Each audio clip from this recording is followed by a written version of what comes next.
Puji Tuhan, pertama-tama saya mengucapkan puji syukur kepada Tuhan, oleh karena rahmat-Nya kita diizinkan untuk berada di tengah-tengah perhimpunan ibadah pemuda remaja. Puji Tuhan. Saya juga tidak lupa menyapa anak-anak Tuhan yang sedang mengikuti pemberitaan firman Tuhan lewat live streaming video internet, YouTube, Facebook, dimanapun Anda berada. Puji Tuhan, salam persekutuan di dalam Kristus Yesus. Selanjutnya mari kita mohonkan kemurahan hati Tuhan, supaya kiranya Tuhan membukakan firman-Nya bagi kita malam ini. Segera saja kita memperhatikan studi Yusuf sebagai firman penggembalaan untuk ibadah pemuda remaja malam ini. Puji Tuhan, dari Kejadian pasal 41.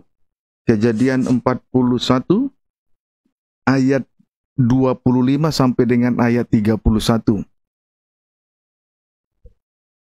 Demikian firman Tuhan. Ya. Mimpi Fir'aun. Ya. Lalu kata Yusuf kepada Fir'aun, Ya. kedua mimpi tuanku Fir'aun itu sama. Allah telah memberitahukan kepada tuanku Fir'aun apa yang hendak dilakukannya. Ya, Tuhan lewat mimpi Tuhan mau memberitahukan apa yang hendak dilakukannya. Puji Tuhan. Terus Ketujuh ekor lembu yang baik itu ialah 7 tahun, ya, dan ketujuh bulir gandum yang baik itu ialah 7 tahun juga. Kedua mimpi itu sama. Ketujuh ekor lembu yang kurus dan buruk yang keluar kemudian, maksudnya 7 tahun. Demikian pula ketujuh bulir gandum yang hampa dan layu oleh angin timur itu, maksudnya akan ada 7 tahun kelaparan. Inilah maksud perkataanku ketika aku berkata kepada tuanku Fir'aun, Allah telah memperlihatkan kepada tuanku Fir'aun apa yang hendak dilakukannya. Ketahuilah tuanku, akan datang 7 tahun kelimpahan di seluruh tanah Mesir. Kemudian akan timbul 7 tahun kelaparan. Maka akan dilupakan segala kelimpahan itu di tanah Mesir, karena kelaparan itu mengurus keringkan negeri ini. Sesudah itu akan tidak kelihatan lagi bekas-bekas kelimpahan di negeri ini karena kelaparan itu, sebab sangat hebatnya kelaparan itu. puji Tuhan. Sesudah kita baca seluruh ayat itu, maka kita ambil kesimpulan. 2 kali Firaun bermimpi. 2 kali Firaun bermimpi. 7 ekor lembu gemuk dan 7 ekor lembu yang kurus keluar dari sungai Nil. B. 7 bulir gandum, tentang 7 bulir gandum yang baik dan 7 bulir gandum yang kurus. Namun, kedua mimpi Firaun tersebut mempunyai arti yang sama, artinya tetap satu. Puji Tuhan. Yakni 7 ekor lembu yang baik dan 7 bulir gandum yang baik, artinya 7 tahun kelimpahan yang akan terjadi. B. 7 ekor lembu yang kurus dan 7 bulir gandum yang hampa, artinya 7 tahun akan terjadi kelaparan yang dahsyat sampai mengurus keringkan negeri Mesir atau dunia ini. Amin. Amin. Baik. Ayat 32. Sampai 2 kali mimpi itu diulangi bagi tuanku Fir'aun, Ya. berarti hal itu telah ditetapkan oleh Allah dan Allah akan segera melakukannya. Ya.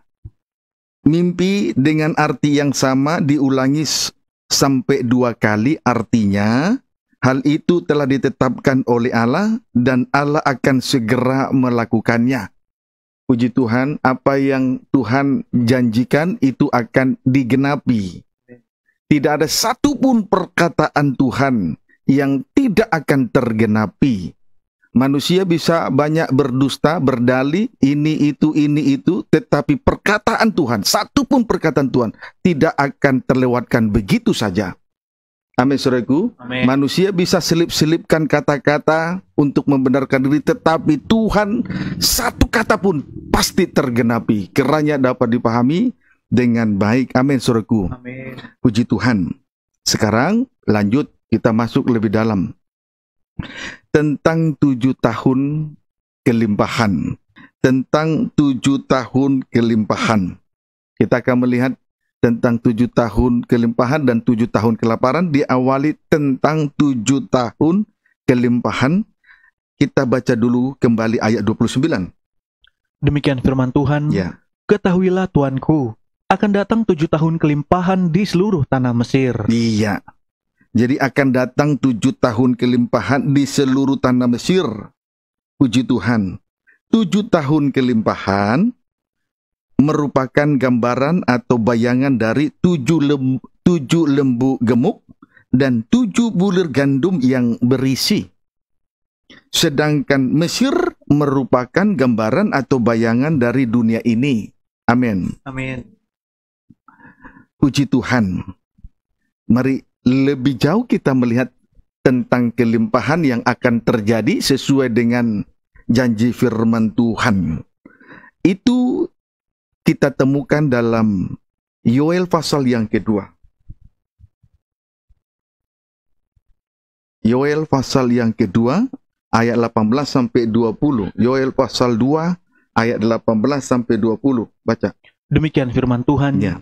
Janji Tuhan kepada bangsa yang bertobat. Puji Tuhan, janji Tuhan tergenapi. Amin. Tapi kita tentu saja terlebih dahulu bertobat. Amin. Amin, saudaraku. Amin. Puji Tuhan, saya juga perlu bertobat.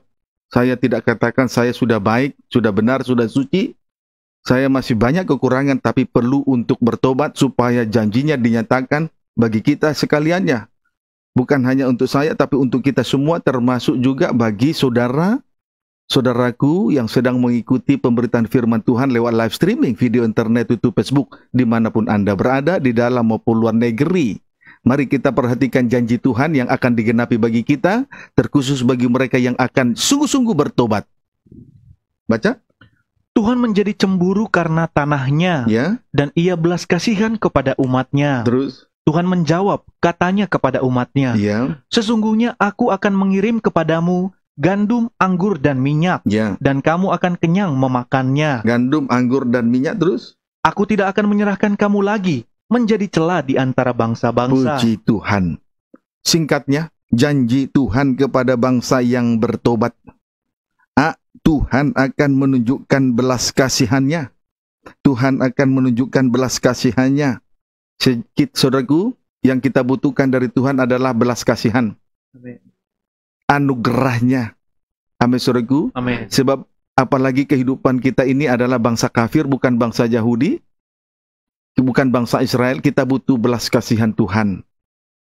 Puji Tuhan. Jadi kalau bangsa kafir dibenarkan itu karena kebenaran Allah, kebenaran karena iman oleh darah salib Kristus, bukan karena pilihan. Amin, saudaraku. Amin.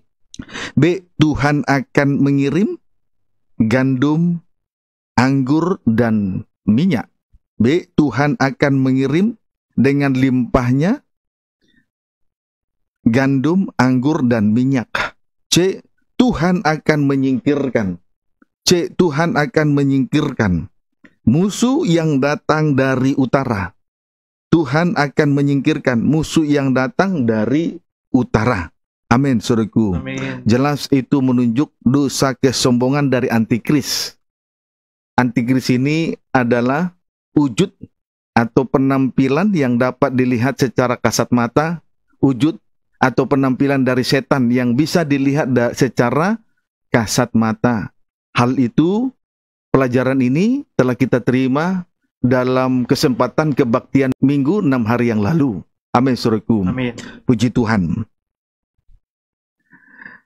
Kemudian, 3 perkara di atas, A, B, dan C, 3 perkara di atas adalah janji yang akan digenapi kepada orang yang bertobat. Kepada bangsa-bangsa yang bertobat. Puji Tuhan. Hari-hari ini adalah hari-hari terakhir, segera bertobat dengan sungguh-sungguh. Puji Tuhan. Jangan bertobat kamuflase. Bertobat artinya berhenti berbuat dosa dan kembali kepada Allah dengan segenap hati. Itu arti bertobat. Bertobat artinya berhenti berbuat dosa dan kembali kepada Allah dengan segenap hati, segenap jiwa, akal, budi, dan kekuatan. Biarlah kiranya hal itu terjadi. Bertobat dengan sesungguh-sungguh, sebaliknya jangan bertobat setengah-setengah. Sebaliknya jangan setengah bertobat. Amin, saudaraku. Jadi dalam pertobatan itu jangan setengah-setengah, harus sepenuhnya. Puji Tuhan. Setengah bertobat artinya untuk sesaat lamanya berhenti berbuat dosa, tetapi tidak mau menyerahkan hidupnya kepada Allah. Itu setengah bertobat. Untuk sesaat berhenti berbuat dosa, tetapi ia tidak mau menyerahkan dirinya kepada Allah, selain kepada hal-hal yang tak suci. Puji Tuhan. Haleluya. Saudaraku, kalau dikaitkan dengan pengajaran tabernakel, mezbah korban bakaran itu menunjuk kepada pertobatan. Tandanya seperti dua tangan Tuhan yang terpaku, dan dua kaki Yesus yang terpaku, serta satu tusukan pada lambung. Itu tanda bertobat, berhenti berbuat dosa, dan selanjutnya menyerahkan hidupnya kepada Allah dengan segenap hati. Amin, saudaraku. Puji Tuhan. Lanjut, Yoel pasal 2, ayat 21 sampai dengan ayat 22. Jangan takut hai tanah, Ya, bersorak-soraklah dan bersukacitalah, terus? sebab juga Tuhan telah melakukan perkara yang besar. Terus? Jangan takut hai binatang-binatang di padang, Ya, sebab tanah gembalaan di padang gurun menghijau. ya, Pohon menghasilkan buahnya, terus? pohon ara dan pohon anggur memberi Puji kekayaannya. Tuhan. Selanjutnya pada kedua ayat ini, Tuhan berkata kepada bangsa yang sudah bertobat, jangan takut. Terkhusus kepada tanah. Ya. Selanjutnya Tuhan berkata, jangan takut kepada tanah. Pertanyaannya, mengapa Tuhan berkata jangan takut kepada tanah? Jawabnya ialah, sebab Tuhan telah melakukan perkara yang besar. Amin, saudaraku. Amin. Coba baca ayat 21 lagi. Jangan takut hai Nah, tanah. mengapa Tuhan berkata kepada tanah, jangan takut? Jawabnya, terus? Bersorak-soraklah dan Ya. bersukacitalah, Ya. sebab juga Ya. Tuhan telah melakukan perkara yang besar. Jadi sebab Tuhan telah melakukan perkara yang besar, sehingga kehidupan tanah akan bersorak-sorai dan bersukacita. Sehingga ketika Tuhan melakukan perkara yang besar, kehidupan tanah akan bersorak-sorai dan bersukacita. Tanah adalah gambaran dari satu kehidupan yang dahulu hina karena dosa-dosanya. Tanah adalah gambaran dari satu kehidupan yang dahulu hina karena dosa-dosa di masa lalu. Amin, saudaraku. Amin. Tapi ketika tanah itu sudah bertobat, Tuhan berkata, jangan takut. Jangan takut. Puji Tuhan. Kemudian B. Tadi jangan takut kepada tanah. B. Binatang-binatang di padang. Binatang-binatang di padang. Pertanyaannya, mengapa Tuhan berkata jangan takut kepada binatang-binatang di padang? Jawabnya, ada dua. Satu, sebab tanah gembalaan di padang gurun. Boleh baca, nggak usah ditulis lagi. Jangan takut hai binatang-binatang Ayat di padang, 22, jangan takut hai binatang-binatang di padang. Terus? sebab tanah gembalaan di padang gurun menghijau. Terus? Pohon ara menghasilkan buahnya, pohon ara dan pohon anggur memberi Ya. kekayaan. Ya, baca diulang tapi jangan ditulis karena sudah ditulis. Jadi, mengapa Tuhan berkata jangan takut kepada binatang-binatang di padang?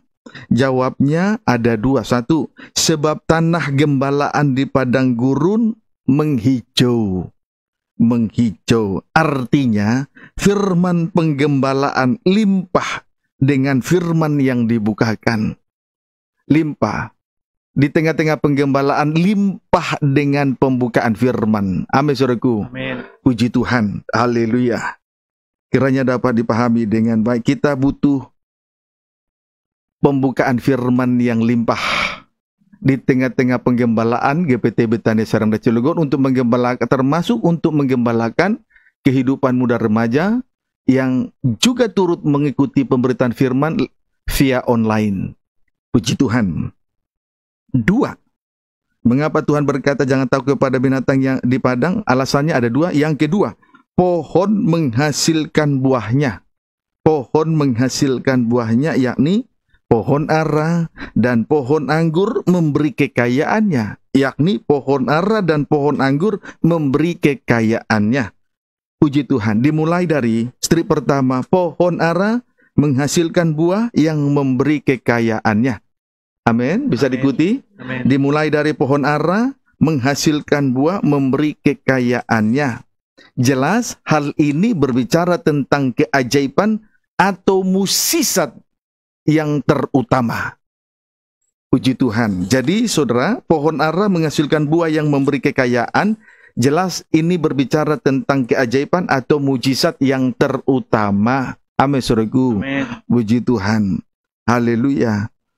Apa mukjizat yang pertama? Air berubah menjadi anggur.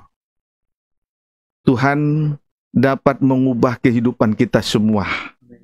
Amin, saudaraku. Amin. Puji Tuhan. Sedangkan mukjizat yang kedua adalah anak yang sakit parah, hampir berujung kepada kematian, namun mengalami kesembuhan. Itu mukjizat yang kedua. Jadi yang terutama, mukjizat terutama, terjadi keubahan air berubah menjadi anggur di dalam nikah, pesta nikah anak domba. Hubungan kita dengan Tuhan adalah hubungan intim, hubungan nikah yang suci.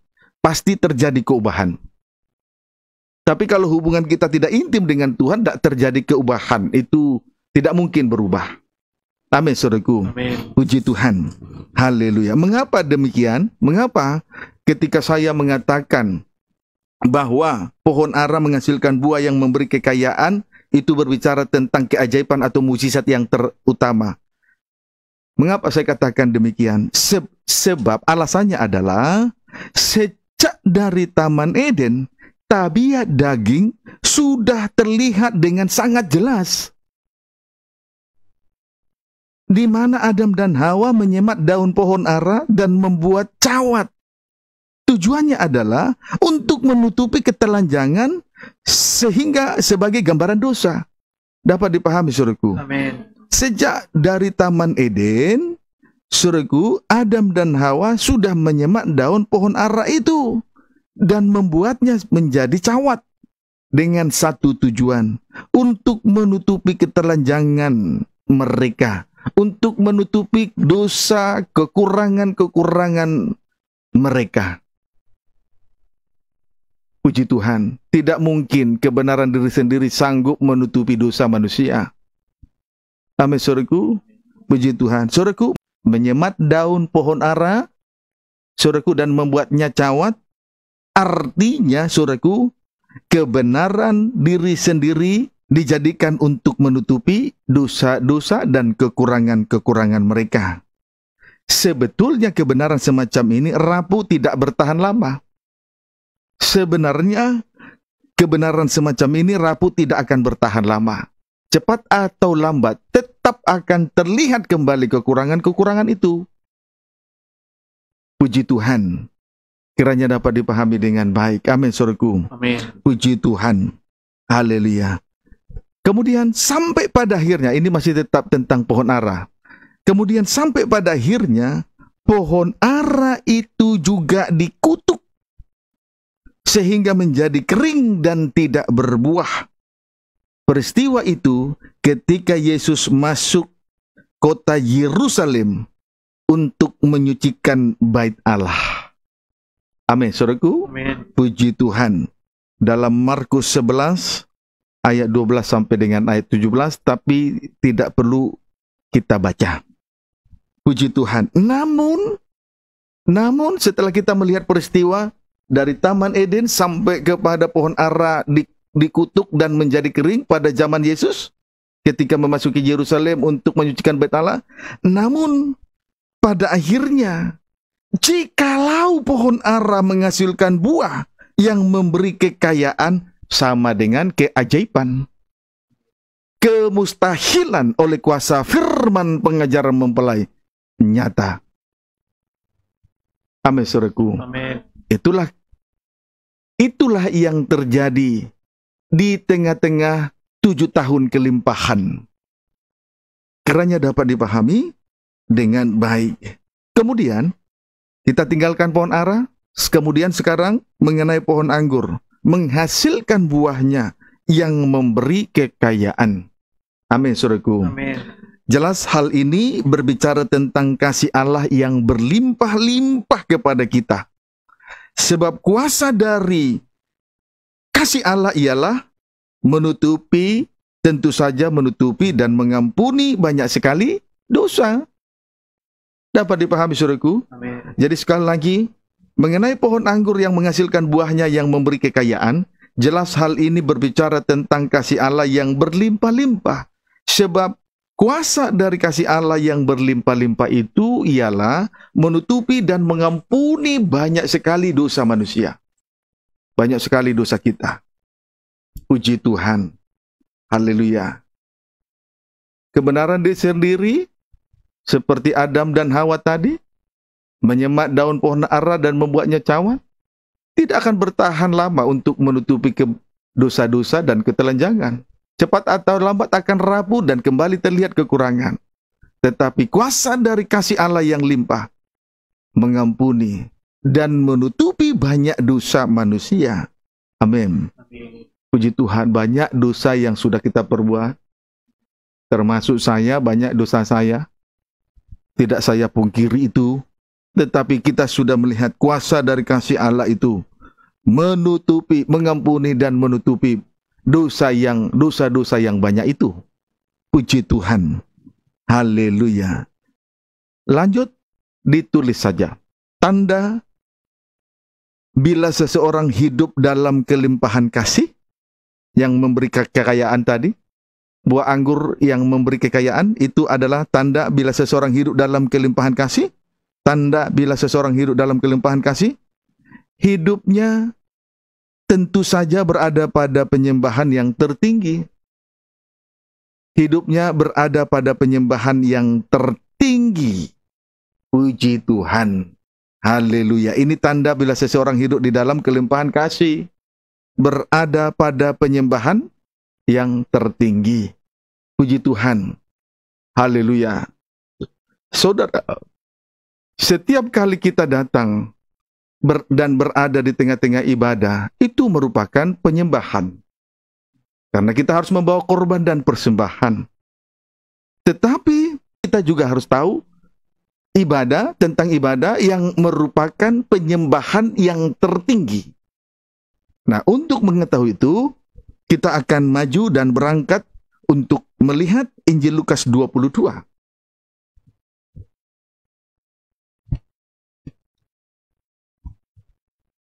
Injil Lukas 22, ayat 42. Puji Tuhan, beberapa waktu lalu saya sedang berjalan bersama Ibu Gembala dan anak-anak ke Citra Raya. Puji Tuhan, Tangerang. Saya melihat daerah itu begitu luas. Kita berdoa supaya daerah itu dilanda oleh pengajaran mempelai dalam terangnya tabernakel. Puji Tuhan. Injil Lukas 22, ayat 42 sampai dengan ayat 44. Demikian firman Tuhan. Ya. Di Taman Getsemani. Ya.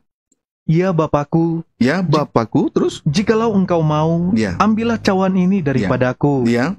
Tetapi bukanlah kehendakku, Ya. melainkan kehendakmu lah yang terjadi. Ya, cawan berisi anggur. Terus? Maka seorang malaikat dari langit menampakkan diri Ya. kepadanya Ya. untuk memberi kekuatan kepadanya. Dia di Taman Getsemani berdoa dan malaikat memberi kekuatan. Terus? Ia sangat ketakutan Ya. dan makin bersungguh-sungguh berdoa. Makin sungguh-sungguh. Terus? Peluhnya menjadi seperti titik-titik darah Ya. yang bertetesan ke tanah. Puji Tuhan. Ketika Yesus berdoa di Taman Getsemani, di situ kita melihat dan kita perhatikan dengan seksama betapa peluhnya itu menjadi seperti titik-titik darah yang menetes ke tanah. Amin, saudaraku. Amin. Pendeknya, Taman Getsemani adalah gambaran dari pemerasan air anggur. Kesimpulannya, Taman Getsemani adalah gambaran dari pemerasan air anggur. Puji Tuhan, sehingga kita boleh mencicipi air anggur yang manis, kelimpahan dari buah anggur yang memberi kekayaannya. Amin, saudaraku. Amin. Puji Tuhan. Kemudian, saudaraku, Bukit Golgota ada di muka Taman Getsemane. Kemudian kita perlu ketahui, Bukit Golgota ada di muka atau di depan dari Taman Getsemane. Amin, saudaraku. Amin. Sebab setelah pemerasan air anggur di Taman Getsemane, selanjutnya Yesus disalibkan di Bukit Golgota. Puji Tuhan. Jadi Taman Getsemane, jadi Bukit Golgota ada di muka Taman Getsemane. Taman Getsemane itu tempat Yesus berdoa. Coba ditampilkan dulu gambarnya.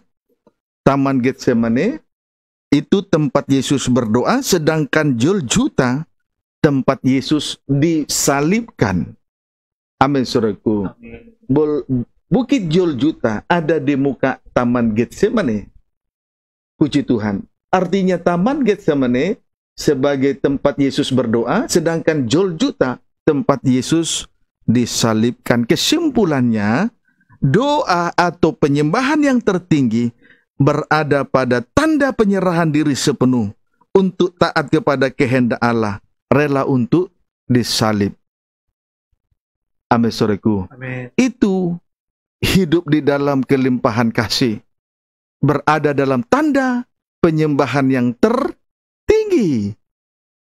Jadi, saya akan ulangi kembali mengatakan bahwa ketika kita datang dan berada di tengah-tengah setiap ibadah-ibadah, itu merupakan penyembahan kita kepada Tuhan. Karena di tengah ibadah, kita harus membawa korban dan persembahan.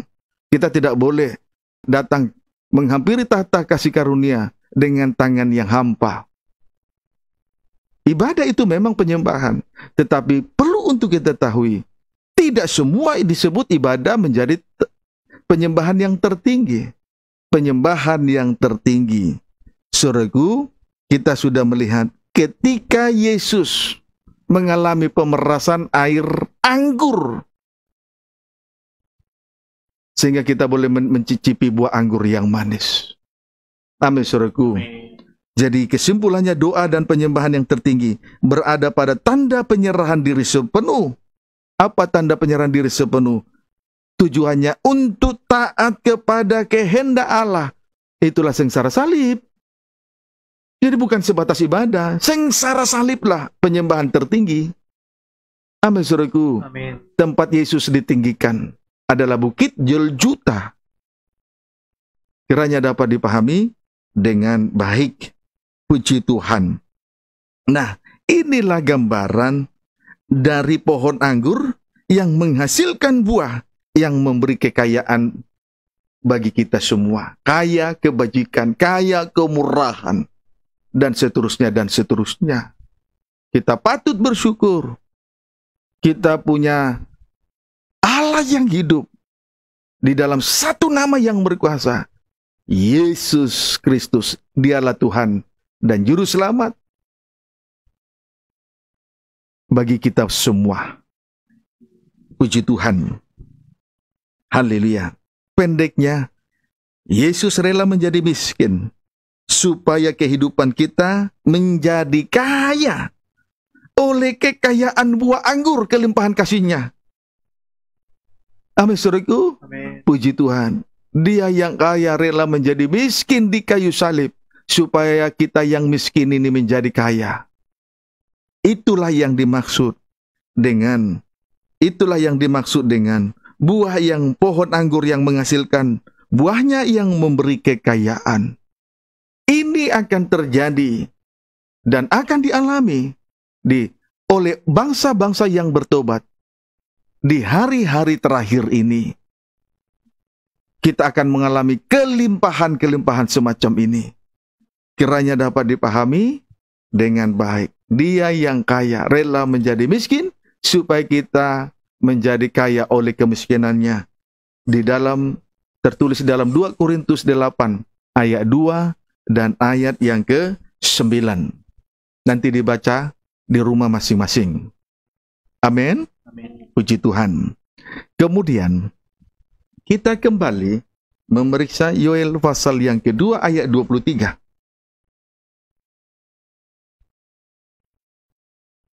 Demikian firman Tuhan. Ya, Hai Bani Sion, puji Tuhan. bersorak-soraklah dan bersukacitalah Ya. karena Tuhan Allahmu. Bani Sion atau putri Sion sama, bersorak-soraklah, bersukacitalah karena Tuhan Allahmu, tidak karena yang lain. Tidak, bukan saja kita. Kalau karena uang, kesukaannya sebentar. Karena pekerjaan, kesukaannya sebentar. Habis uang, habis pekerjaan, kesukaannya selesai. Tapi biar kita bersukacita dan bersorak-sorak karena Tuhan Allah. Kita sudah melihat pekerjaannya yang ajaib, yang terkait dengan pohon ara dan pohon anggur. Terus, Sebab telah diberikannya kepadamu hujan pada awal musim dengan adilnya, ya, dan diturunkannya kepadamu hujan pada awal dan hujan pada akhir musim seperti dahulu. iya, terima kasih. Tuhan mencurahkan hujan pada awal dan hujan pada akhir musim. Jelas hal ini berbicara tentang kegerakan dari hujan Roh El Kudus, atau hidup dalam kepenuhan Roh El Kudus. Amin, saudaraku. Amin. Puji Tuhan, kegerakan hujan Roh Kudus atau penuh dengan Roh Kudus. Puji Tuhan, biar kita terus menantikan penuangan hujan Roh Kudus di hari-hari terakhir ini. Biar kita terus berada dalam kegerakan Roh Kudus hujan akhir dan menantikan penuangan-penuangannya. Amin, saudaraku. Siap sedialah. Jangan jauh dari tengah-tengah ibadah dan pelayanan kita. Puji Tuhan, itu jauh lebih berarti daripada hal-hal yang ada di dunia ini, semuanya bersifat sementara saja. Puji Tuhan, nantikan penuangan Roh Kudus bagaikan berada di loteng Yerusalem. Puji Tuhan. Ayat 24. Tempat-tempat pengirikan menjadi penuh dengan gandum, Terus, dan tempat pemerasan kelimpahan anggur dan minyak. terima kasih. Pada saat itu, dalam kegerakan Roh Kudus hujan akhir, pada saat itu, tempat-tempat pengirikan, strip pertama, tempat-tempat pengirikan menjadi penuh dengan gandum. Strip pertama, tempat-tempat pengirikan menjadi penuh dengan gandum. Gandum menunjuk pengajaran firman Allah. Puji Tuhan, biarlah kiranya kita selalu berada di tempat-tempat pengirikan gandum. Amin. Jangan jauh dari pertemuan-pertemuan ibadah, termasuk tetaplah berada di tengah-tengah ibadah pemuda remaja, supaya kita limpah dengan gandum Amin. firman Allah dengan pembukaan rahasianya. Kemudian, strip yang kedua, tempat pemerasan limpah. Tempat pemerasan limpah dengan satu anggur. Jelas menunjuk kasih Allah. Anggur menunjuk kasih Allah. Minyak menunjuk pengurapan Roh El Kudus. Jadi pada saat itu tempat pengirikan menjadi penuh dengan gandum. Itulah firman Allah dengan limpah. Kemudian tempat pemerasan limpah dengan anggur, itu menuju kasih Allah. Kemudian limpah dengan minyak, itu menunjuk kepada pengurapan Roh El Kudus. Jadi selain berada di tempat pengirikan, juga berada di tempat pemerasan. Di tempat pemerasan. Kalau anggur yang diperas, kita menikmati air anggur yang manis. Kalau minyak, kalau pohon zaitun yang diperas, maka kita menikmati kelimpahan Roh El Kudus. Puji Tuhan, jangan jauh dari tempat-tempat pengirikan, jangan jauh dari tempat pemerasan. Puji Tuhan. Haleluya. Memang saat kita berada di tempat pengirikan, betul-betul kita mengalami penyucian oleh firman. Sakit bagi daging. Ketika kita juga berada di tempat pemerasan, itu juga sakit bagi daging. Tapi akan beroleh air anggur yang manis dan beroleh pengurapan dari arah Roh Kudus. Tidak akan mungkin ada pengurapan kalau tidak mengalami pemerasan. Yesus bagaikan pohon zaitun tumbuh ketika dia menanggung penderitaan di atas kayu salib, tetapi menghasilkan minyak urapan. Yesus bagaikan buah anggur yang sudah mengalami pemerasan buah anggur ketika dia berdoa di Taman Getsemane. Jadi Taman Getsemane tempat pemerasan, baik air anggur, baik juga minyak zaitun. Puji Tuhan. Tetapi ingat, di muka Taman Getsemane adalah Golgota, gunung yang tinggi. Puji Tuhan. Jadi jangan heran dengan pemerasan. Jangan bersungguh-sungguh dengan pemerasan. Kiranya dapat dipahami dengan baik. Kesimpulannya, terjadi kelimpahan akan firman Allah, akan kasih dari Allah, dan juga pengurapan dari Allah Roh Kudus. Puji Tuhan, ini terjadi dan dialami oleh bangsa-bangsa yang betul-betul bertobat di hari-hari terakhir ini. Inilah perkara-perkara yang terjadi ketika Allah telah melakukan perkara yang besar, terjadi kelimpahan yang besar bagi bangsa-bangsa yang bertobat di hari-hari terakhir ini. Ayat 25-27. Aku akan memulihkan kepadamu tahun-tahun yang hasilnya dimakan habis oleh belalang pindahan, belalang pelompat, belalang pelahap, dan belalang pengerip, tentaraku yang besar yang kukirim ke antara kamu. Maka kamu akan makan banyak-banyak dan menjadi kenyang, dan kamu akan memuji-muji nama Tuhan Allahmu yang telah memperlakukan kamu dengan ajaib. Dengan ajaib, tidak? Tadi kita sudah lihat, bangsa yang bertobat diperlakukan ajaib, bukan? Amin. Kita juga diperlakukan dengan ajaib. Puji Tuhan. Haleluya. Kita bukan siapa-siapa, tapi boleh merasakan air anggur yang manis dan pengurapan dengan limpah. Kemudian kita berada di tempat pengirikan limpah dengan gandum. Tuhan perlakukan dengan ajaib. Terus? Dan umatku tidak akan menjadi malu lagi untuk selama-lamanya. Sehingga umat Tuhan tidak akan malu lagi sampai selama-lamanya. Dari sekarang sampai selama-lamanya. Apa yang membuat manusia menjadi malu? Karena dosa-dosa dengan tipu dayanya. Baik dosa kejahatan maupun tipu daya dari kenajisan itu sendiri. Itu yang membuat manusia menjadi malu. Amin, saudaraku. Amin. Puji Tuhan. Haleluya. Salib tidak pernah membuat manusia menjadi malu. Tapi dosa yang membuat manusia menjadi malu. Kiranya dapat dipahami dengan baik. Amin, saudaraku. Amin. Puji Tuhan. Haleluya.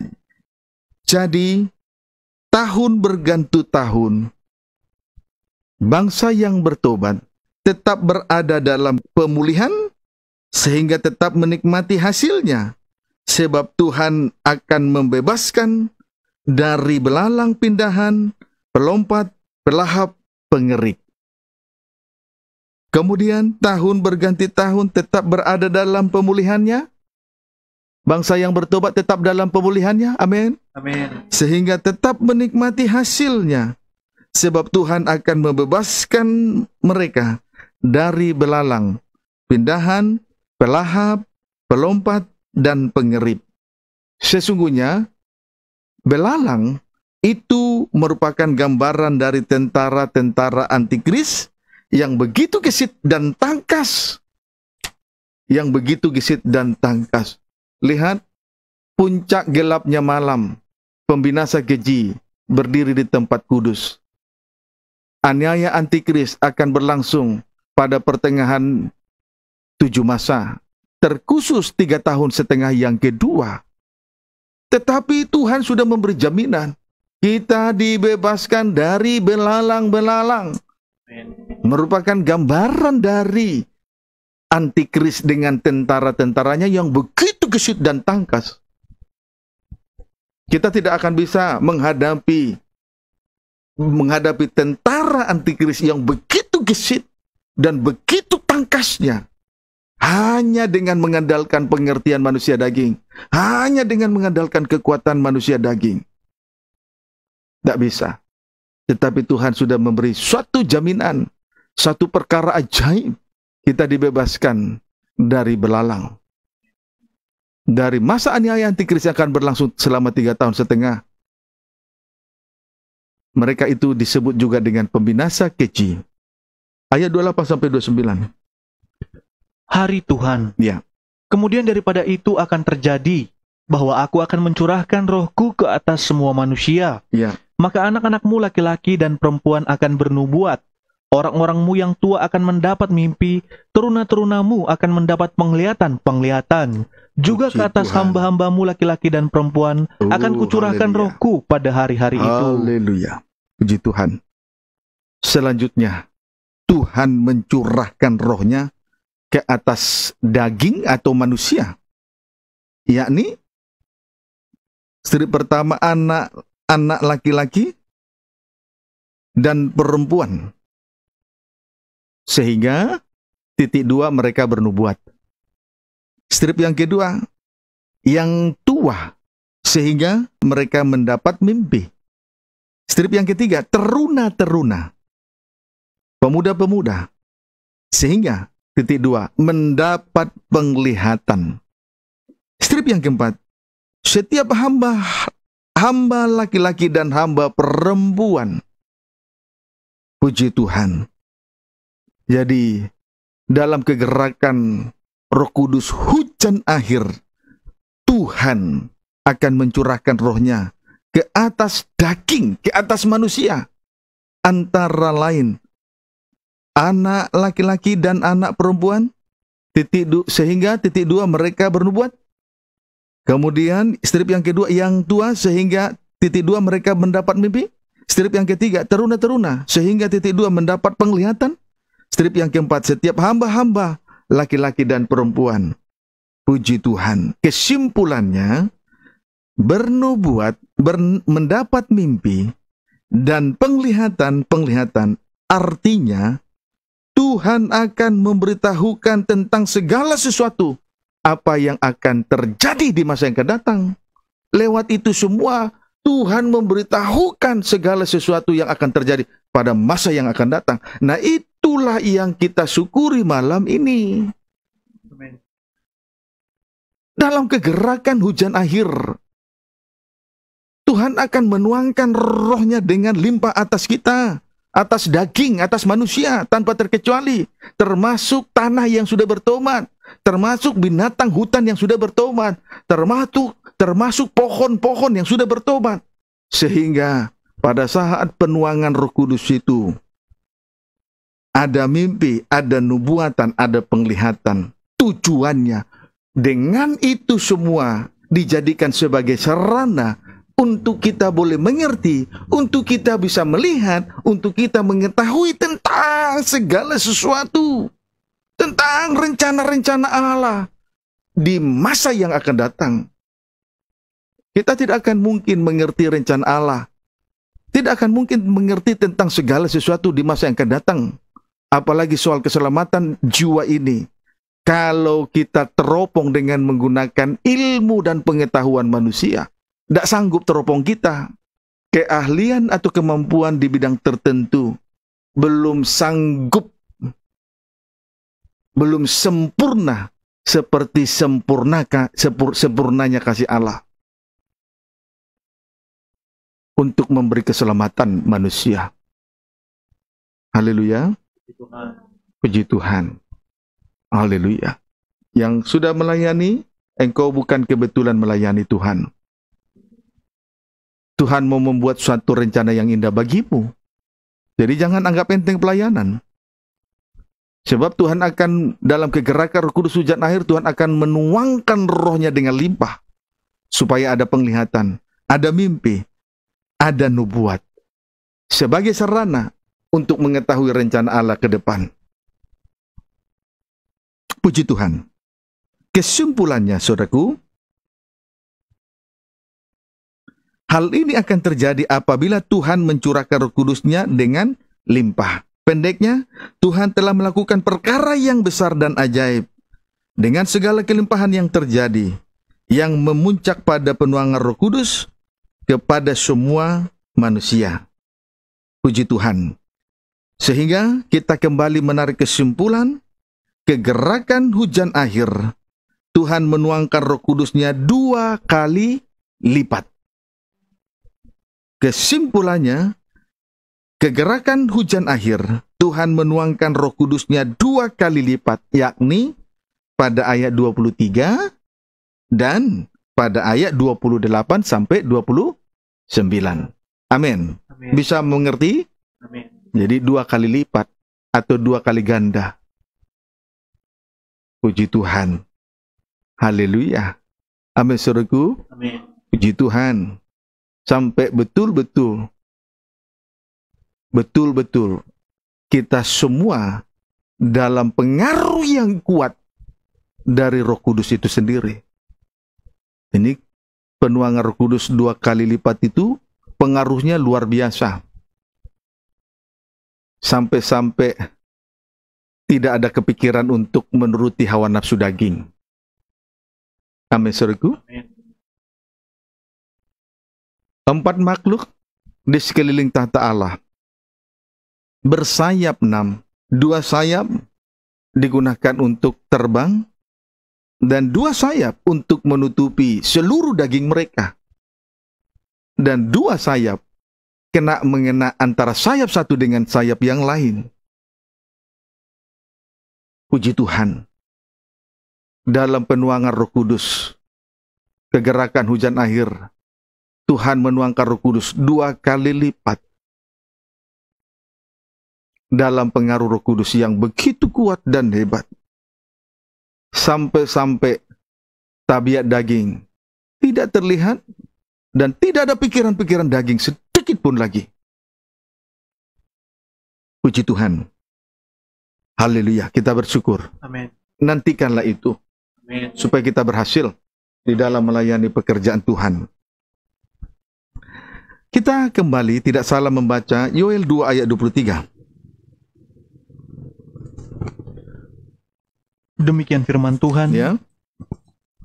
Hai Bani Sion, Ya. bersorak-soraklah dan bersukacitalah karena Tuhan Allahmu. Ya. Sebab telah diberikannya kepadamu hujan pada awal musim dengan adilnya, dan diturunkannya kepadamu hujan pada awal dan hujan pada akhir musim seperti dahulu.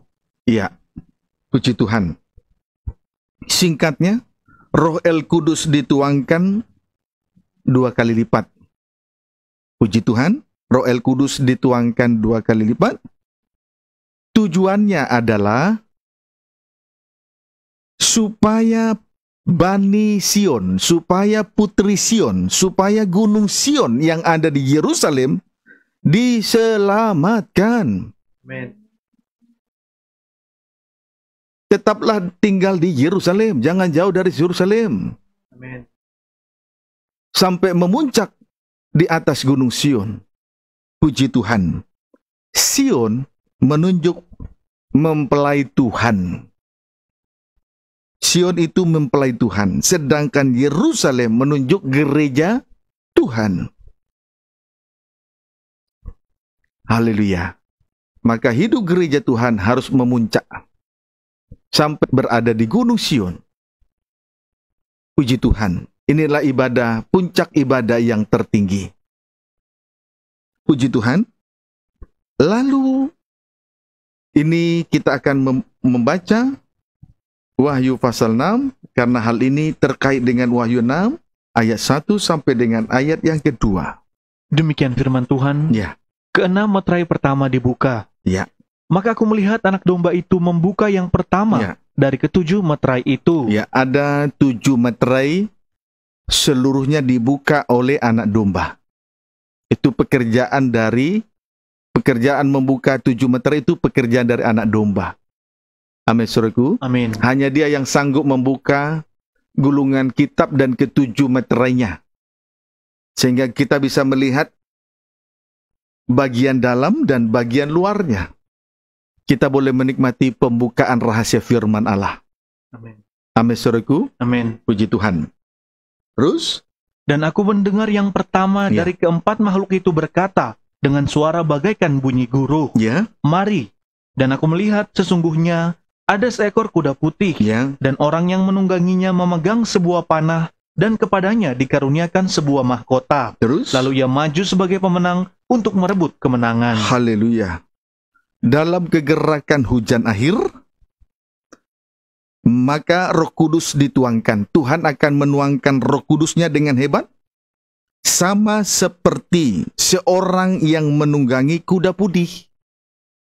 Jadi dalam kegerakan Roh Kudus itu sama seperti seorang yang menunggangi kuda putih. Di tangannya ada sebuah panah. Amin, saudaraku. Amin. Puji Tuhan.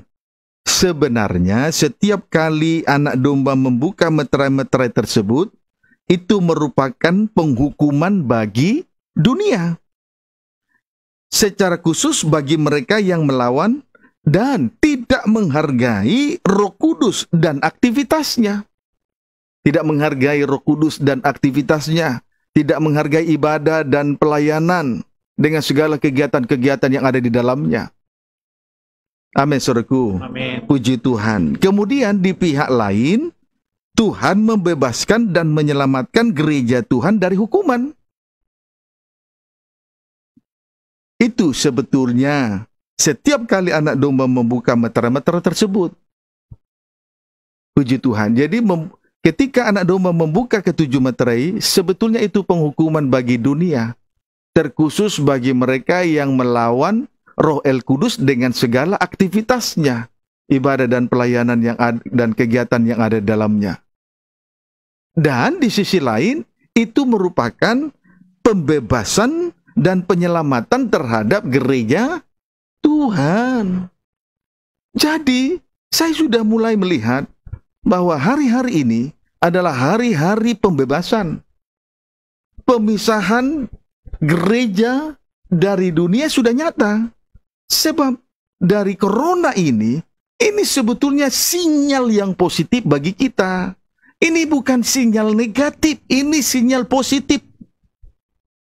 Sebab lewat peristiwa corona ini, di situ terjadi pemisahan. Orang korban dari COVID-19, tidak satu pun keluarga yang diperbolehkan untuk mengubur. Jelas pemisahan. Ini pemisahan gereja dari dunia. Jadi corona ini kita harus pandang dengan sisi positif, bukan sisi negatif. Memang ini terjadi supaya mata kita terbuka. Peristiwa ini terjadi supaya mata kita terbuka loh. Amin. Jangan seperti dua murid berjalan dengan Yesus tetapi dengan mata yang tidak bisa melihat. Karena selaput daging masih menutupi mata. Puji Tuhan. Kiranya dapat dipahami dengan baik.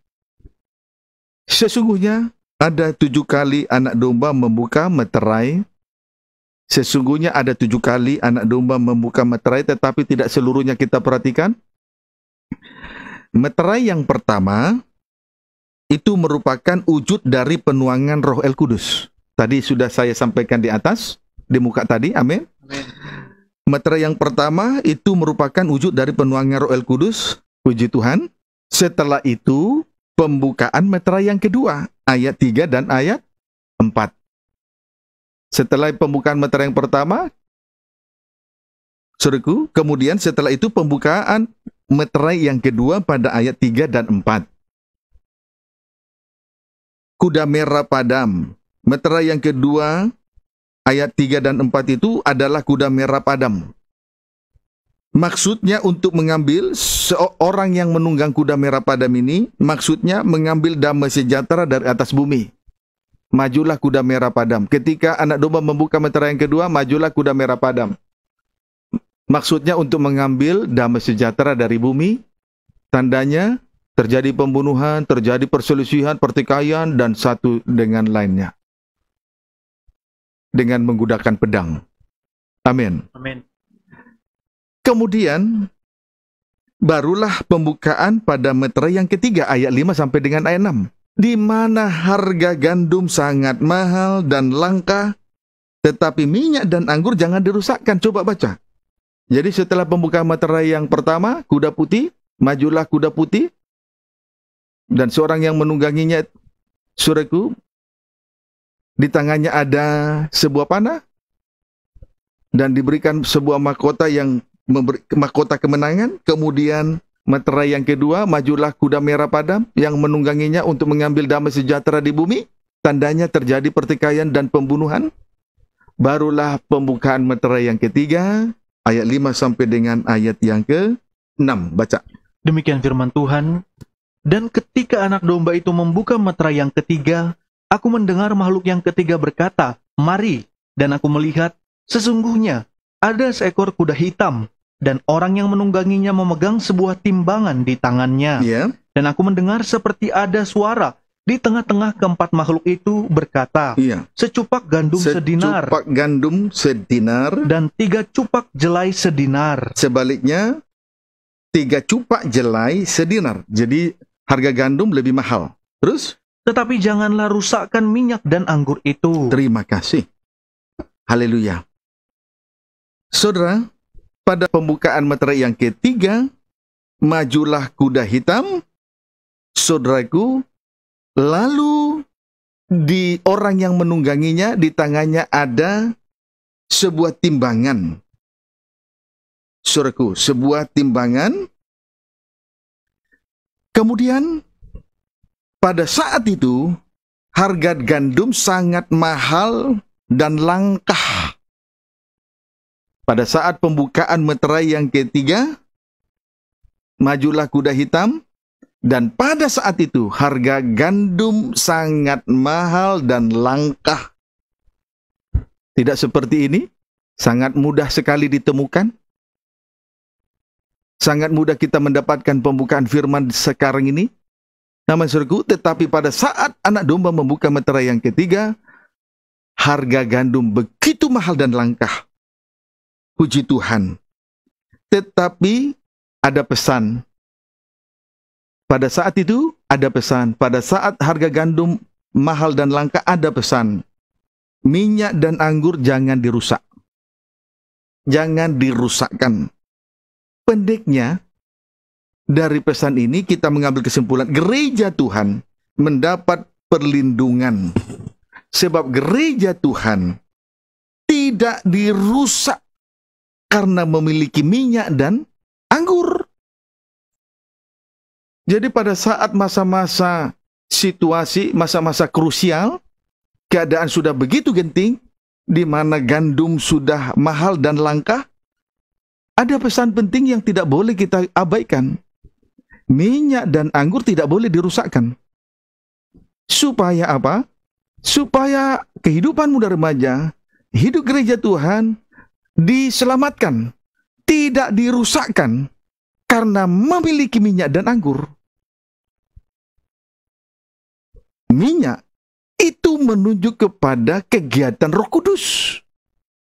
Itu menunjuk Roh Kudus dengan segala kegiatannya, ibadah dan pelayanan. Sedangkan anggur jelas itu menunjuk darah salib, korban Kristus. Di tengah-tengah ibadah kita harus membawa korban dan persembahan, dan selanjutnya mempersembahkannya di atas mezbah. Itu tidak boleh dirusak. Jangan ditinggalkan. Mulai dari sekarang, sekalipun mungkin harga gandum belum mahal, dengan mudah masih kita temukan. Tetapi mulai dari sekarang, belajar untuk jangan merusakkan minyak dan anggur. Amin. Supaya gereja Tuhan, hidup muda remaja tertolong, tidak dirusakkan, tidak dibinasakan, karena masih memiliki minyak dan anggur. Itu pesan penting dan menjadi jaminan bagi kita semua yang tidak boleh diabaikan. Kesimpulannya, setelah terjadi kelimpahan, selanjutnya datanglah kelaparan yang hebat. Ya toh? Amin. Betul? Amin. Tadi setelah penuangan Roh Kudus dengan limpah, itulah kegerakan kuda putih, barulah pembukaan materai yang kedua dan ketiga. Harga gandum yang begitu mahal dan langka. Bukan begitu, saudara? Amin. Puji Tuhan. Haleluya. Jadi saudaraku, setelah terjadi kelimpahan, selanjutnya datanglah kelaparan yang hebat. Dengan demikian tergenapilah Amos 8 ayat 11 sampai 14, nubuat tentang kelaparan menimpa atas negeri ini. Sama dengan 7 tahun kekurangan, kekeringan atau resesi yang hebat. Akibatnya rebah dan lesulah anak-anak dara dan teruna-teruna. Mereka tidak akan bangkit-bangkit untuk selama-lamanya lagi. Binasa. Anak-anak dara, teruna-teruna itu gambaran dari kehidupan rohani yang masih muda. Puji Tuhan. Sehingga pada saat terjadi 7 tahun kekurangan menimpa negeri ini, maka jelas teruna-teruna dan anak-anak dara yang cantik akan rebah dan lesu. Dan tidak akan bangkit-bangkit untuk selama-lamanya. Dengan kata lain, binasa. Puji Tuhan. Kejadian 41.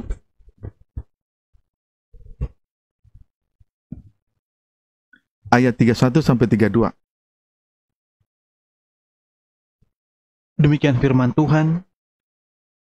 Sesudah itu akan tidak kelihatan lagi bekas-bekas kelimpahan di negeri ini. Boleh baca 29. Ketahuilah Tuanku, akan datang 7 tahun kelimpahan di seluruh tanah Mesir. Ayat 29. 7 tahun kelimpahan, itulah 7 lembu gemuk dan 7 bulir gandum berisi. Kemudian 30. Kemudian akan timbul 7 tahun kelaparan, maka akan dilupakan segala kelimpahan itu di tanah Mesir. Kemudian 7 lembu kurus dan 7 bulir yang tidak berisi. Itu gambaran atau bayangan dari kelaparan, saudaraku. Kemudian kelaparan itu hebat sampai melupakan segala kelimpahan, 7 tahun kelimpahan tadi. Terus? Karena kelaparan itu mengurus keringkan negeri ini. Iya. Sesudah itu akan tidak kelihatan lagi bekas-bekas kelimpahan di negeri ini. Terus? Karena kelaparan itu. Iya. Sebab sangat hebatnya kelaparan itu. Terus? Sampai 2 kali mimpi itu diulangi bagi tuanku Firaun. Terus? Berarti hal itu telah ditetapkan oleh Allah dan Allah akan segera melakukannya. Iya. Bekas-bekas 7 tahun kelimpahan itu tidak kelihatan. Itu gambaran dan bayangan dari, itu nubuatan dari 7 lembu gemuk dan 7 bulir gandum yang berisi. Tidak kelihatan. Karena 7 tahun kelaparan yang sangat hebat. Itulah gambaran atau bayangan dari, gambaran atau nubuatan dari 7 lembu kurus dan 7 bulir gandum yang tidak berisi. Dan hal itu akan tergenapi karena janji firman Tuhan ya dan amin. Amin. Tuhan Allah memberikan mimpi itu sebanyak 2 kali kepada Firaun. Artinya, saudaraku, hal itu akan tergenapi karena janji firman Tuhan ya dan amin. Puji Tuhan. Namun sebelum saya lanjutkan, perlu untuk diketahui, sekarang adalah waktu yang tepat bagi kita untuk mengumpulkan gandum sebanyak-banyaknya. Amin. Perhatikanlah itu, camkanlah, jangan sampai kita menyesal di kemudian hari. Amin. Karena kedatangan Tuhan mendadak seperti pencuri di malam hari. Kalau ada hamba Tuhan berkata, kedatangan Tuhan masih jauh, saya bilang, dia bukan hamba Tuhan. Karena tugas hamba Tuhan selalu berkata, kedatangan Tuhan sudah tidak lama lagi, dengan satu tujuan supaya gereja Tuhan dipersiapkan berjaga-jaga. Amin. Amin. Puji Tuhan. Kemudian ada lagi peringatan khusus. Peringatan khusus ialah apabila harga gandum sudah mulai mahal dan langka, apabila harga gandum sudah mulai mahal dan langka, ingatlah, minyak dan anggur jangan dirusakkan. Amin. Minyak dan anggur jangan dirusakkan. Amin. Amin. Puji Tuhan. Haleluya. Praktek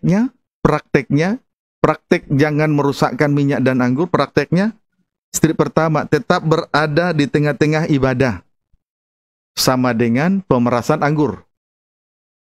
Pemerasan air anggur. Strip yang kedua, membawa korban dan persembahan di tengah-tengah ibadah sama dengan pemerasan buah anggur. Amin, saudaraku. Amin. Itu prakteknya.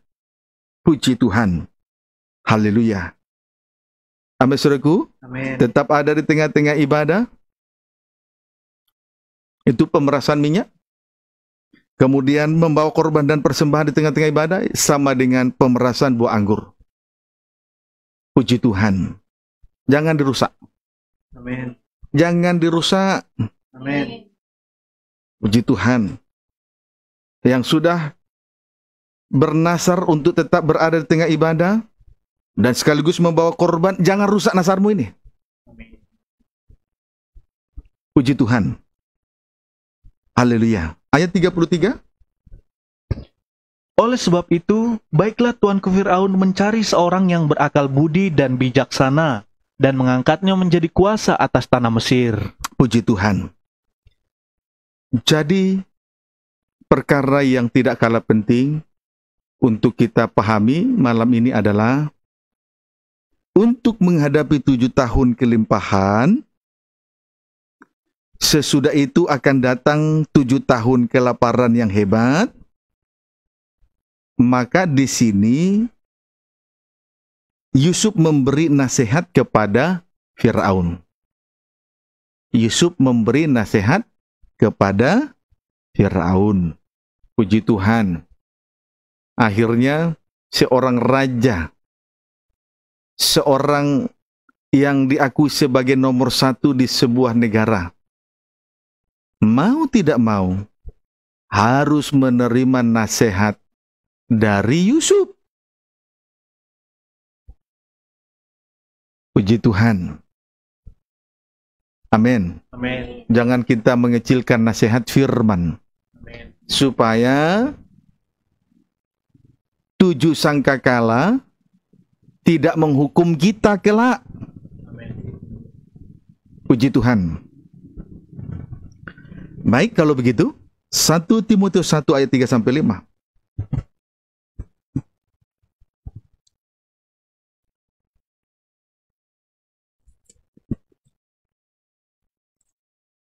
1 Timotius 1 ayat 3-5. Baca. Demikian firman Tuhan mengenai ajaran sesat. Ya. Ketika aku hendak meneruskan perjalananku ke wilayah Makedonia, aku telah mendesak engkau supaya engkau tinggal di Efesus Ya. dan menasihatkan orang-orang tertentu agar mereka jangan mengajarkan ajaran lain. Puji Tuhan, nasihatkan dengan nasihat yang baik, nasihat yang sehat, supaya mereka-mereka itu jangan mengajarkan ajaran lain, apa saja itu, ayo apa?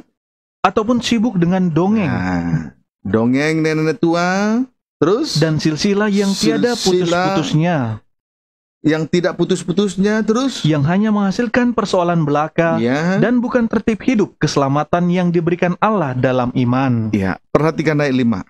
Tujuan nasihat itu ialah Nah, tujuan nasihat firman ialah kasih yang timbul dari hati yang suci, puji Tuhan, terus dari hati nurani yang murni, ya, dan dari iman yang tulus ikhlas. puji Tuhan. Terimalah nasihat firman. Amin. Loh, tidak ada sahutan? Terimalah nasihat firman. Amin. Sebab tujuan dari nasihat firman ialah kasih yang timbul dari strip pertama hati yang suci, strip yang kedua hati nurani yang murni, strip yang ketiga dan dari iman yang tulus ikhlas. Puji Tuhan. Dan itu sudah dibuktikan oleh Tuhan kita Yesus Kristus di atas kayu salib. Terimalah nasihat firman. Amin. Amin. Sebab tujuan dari nasihat firman ialah kasih. Kasih Allah loh. Itu timbul dari strip pertama hati yang suci. Strip yang kedua hati nurani yang murni. Strip yang ketiga dari iman yang tulus ikhlas. Tetapi hindarilah ajaran-ajaran lain yang menyesatkan. Itulah dongeng nenek-nenek tua, cerita-cerita isapan jempol, silsilah-silsilah yang tidak putus-putusnya, tahayul-tahayul dan filsafat-filsafat kosong manusia. Itu dihindari. Yang harus kita terima, nasihat firman Tuhan. Amin. Sebab tujuan dari nasihat firman ialah kasih yang timbul dari, yakni hati yang suci, yakni hati nurani yang murni, yakni dari iman yang tulus ikhlas. Jadi, pemuda remaja, termasuk saudara-saudara yang saya kasihi, dimanapun Anda berada sedang mengikuti pemberitaan firman lewat live streaming, terima nasihat firman. Amin. Tolak ajaran asing. Cerita isapan jempol, dongeng nenek tua, tahayul-tahayul, tolak.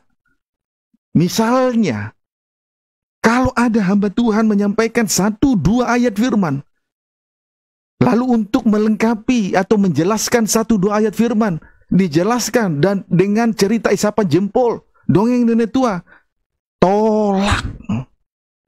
Dia bukan hamba Tuhan yang memiliki hati yang suci.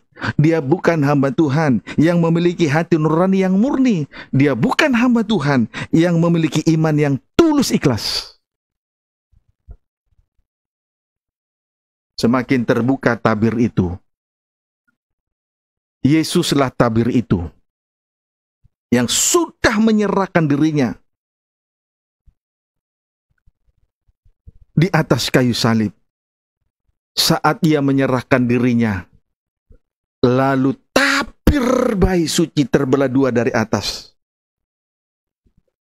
Tersingkaplah rahasia kerajaan surga, sehingga terbukalah jalan bagi kita untuk masuk ke dalamnya. Jadi kalau kita menerima ajaran-ajaran yang tidak sehat, ajaran lain, tolak. Amin.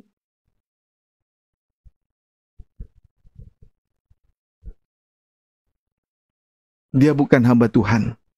Itulah nasihat dari Rasul Paulus kepada Timotius. Jangan turuti suara daging. Seperti dalam 2 Timotius 4, mengumpulkan hamba-hamba Tuhan untuk menyenangkan telinga mereka. Jangan seperti itu. Hati-hati. Ini tahun pemisahan. Nantikan penuangan Roh Kudus. Sungguh-sungguh, tahun kelimpahan ini manfaatkan supaya manakala nanti 7 tahun kelaparan yang hebat, kita bertahan kuat. Tapi pesan khusus, jangan rusak minyak dan anggur. Amsal 12 ayat 15, ayat-ayat terakhir.